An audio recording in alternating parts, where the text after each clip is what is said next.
Before Mary Richards, successful women on TV sitcoms were either married or angling to be married, and mostly portrayed in their role as mom, as in such iconic series as Ozzie and Harriet and Leave It to Beaver, because a female character couldn't be considered a success if she remained single. If a woman was single past an ideal marrying age, our culture saw her as lonely and pitiable. We saw several of that type in Mad Men, a retrospective on the 1950s and the age of conformity. But Mary was single, successful, and happy. She was something new. Mary Richards was a TV character men liked as much as women did. I think that's because she wasn't trying to be a model for other women. She didn't have gender issues. She was friendly to the world. Mary wanted to be successful, but she didn't blame the patriarchy or her male co-workers when things didn't go her way. She didn't have grievances. Even though she never married during the lifetime of the show, Mary did hope Mr. Right would come along. She did hope to marry and combine a fulfilling career with a mate that was worthy of her love.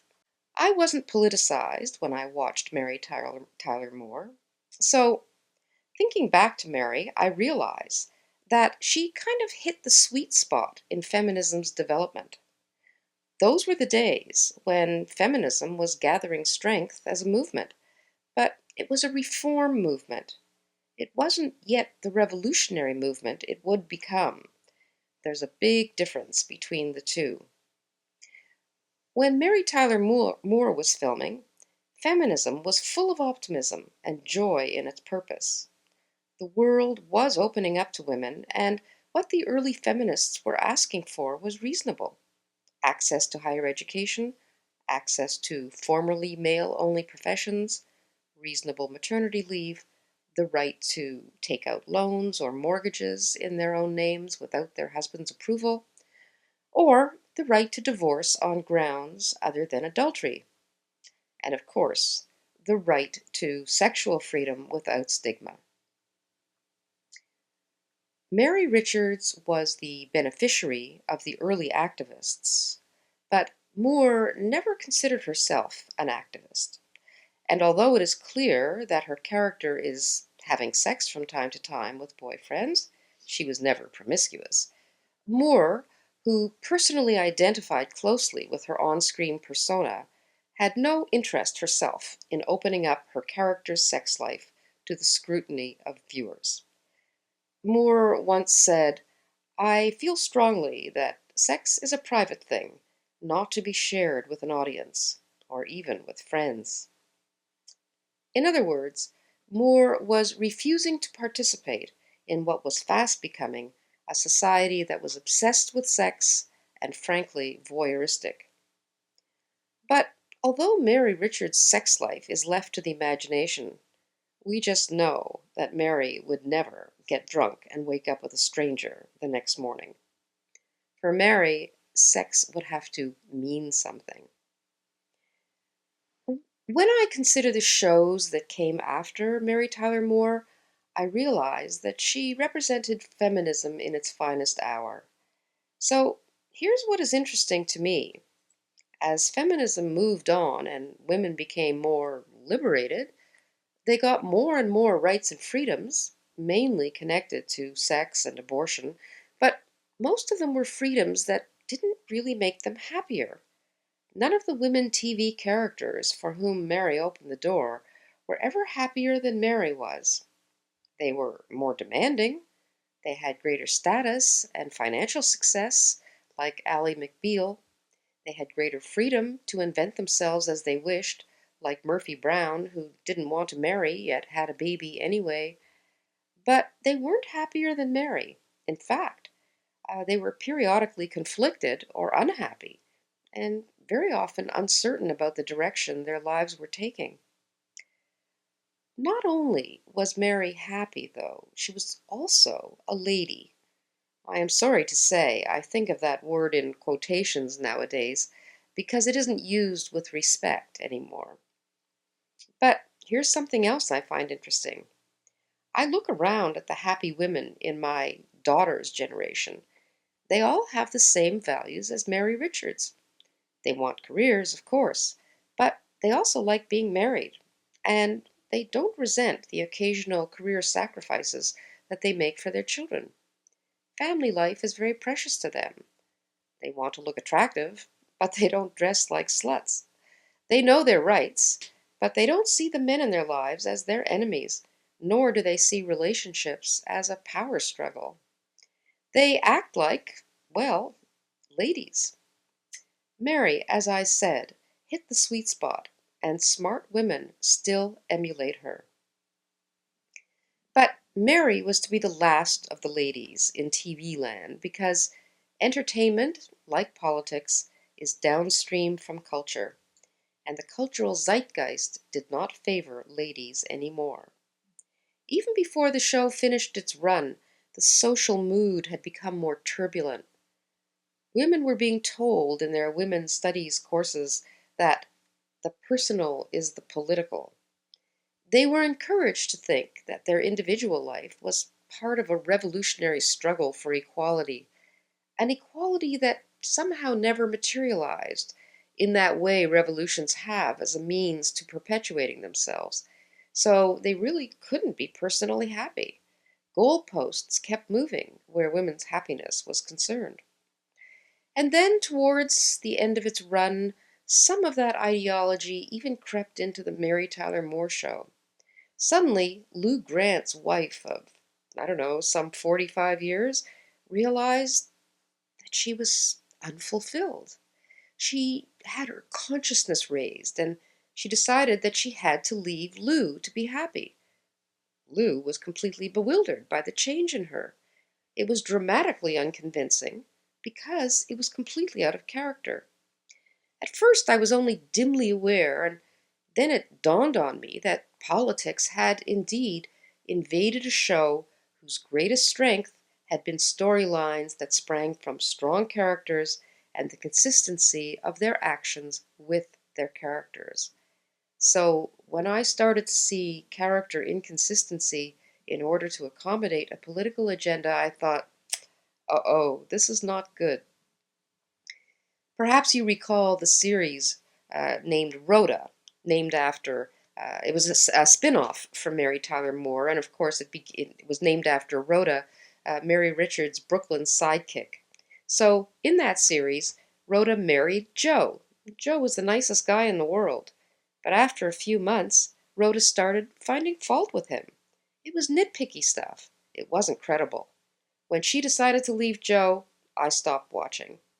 There seemed to be a kind of taboo against marriage being fulfilling for women.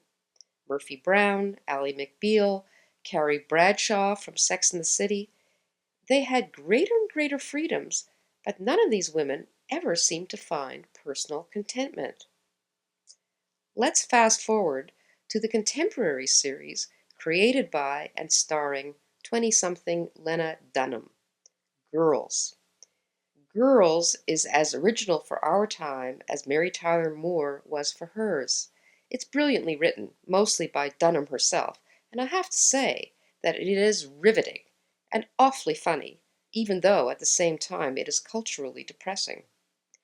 Girls follows the adventures of four young women: Hannah, as played by Dunham, Marnie, her roommate, Jessa, an old friend of Hannah's from high school, and Jessa's cousin, Shoshana. In the first season, Shoshana is embarrassed because she is still, at 19, a virgin. The others are very much taken up with their active and diverse sex lives, about which, alas, nothing is left to the imagination. The sex is as explicit as in porn, but at least in porn, they try to make it look like they're having a good time. That's one of the sad things about this series. There is plenty of sex in Girls, but it is mostly joyless for both the men and the women. After every animal coupling, both partners look lonely and confused. The moment they are separated, they have zero emotional connection with each other, even when they are in what is supposed to be a committed relationship. So, if there is one outstanding theme in this series, it seems to me that it is the powerlessness of the women. They are highly educated, they have some marketable skills, and they should feel like the most empowered women in the history of the world. Instead, they are adrift, at the mercy of whatever currents have been set in motion by other people. They are all self-absorbed, but they are not self-respecting. They are directionless creatures who somehow think success and happiness will descend on them at any moment without them having to do anything that takes discipline or grit to make that happen. They are the diametric opposite of Mary Richards in every respect, where Mary was proud of her independence and worked hard at her job as a team player. Hannah is a parasite with no work ethic, who lives off her parents' and her friends' generosity, which she feels entitled to. Mary never overestimates her ability and is interested in the world around her.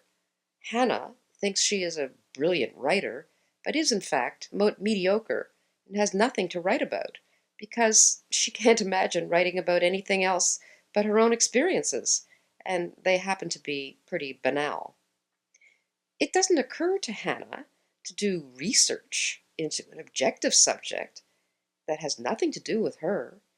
Knowledge for its own sake is not a concept she or her friends seem to understand. Everybody and everything is self-referential.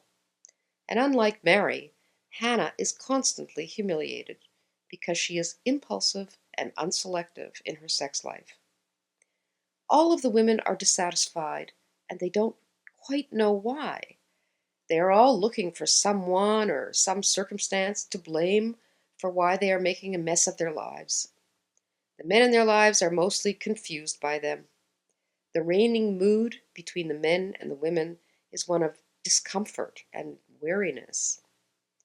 Even though the scenarios that the characters are caught up in Girls is exaggerated for comedic effect, and as I say, it is funny in spite of the depressing picture I have painted, there is a core authenticity that is undeniable.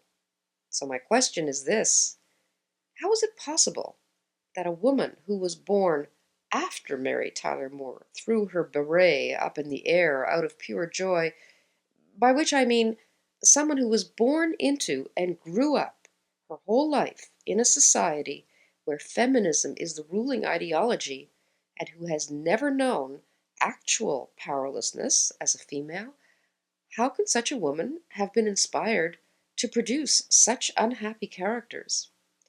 If Girls is a realistic portrait of young people in contemporary Western society, then its message is a very sobering indictment of post-reform feminism. The message women got from Mary Tyler Moore was, "You can turn the world on with your smile." The message women are getting from Girls is, looks like you're not going to make it after all. Thanks for watching. Click subscribe to see more Rebel videos.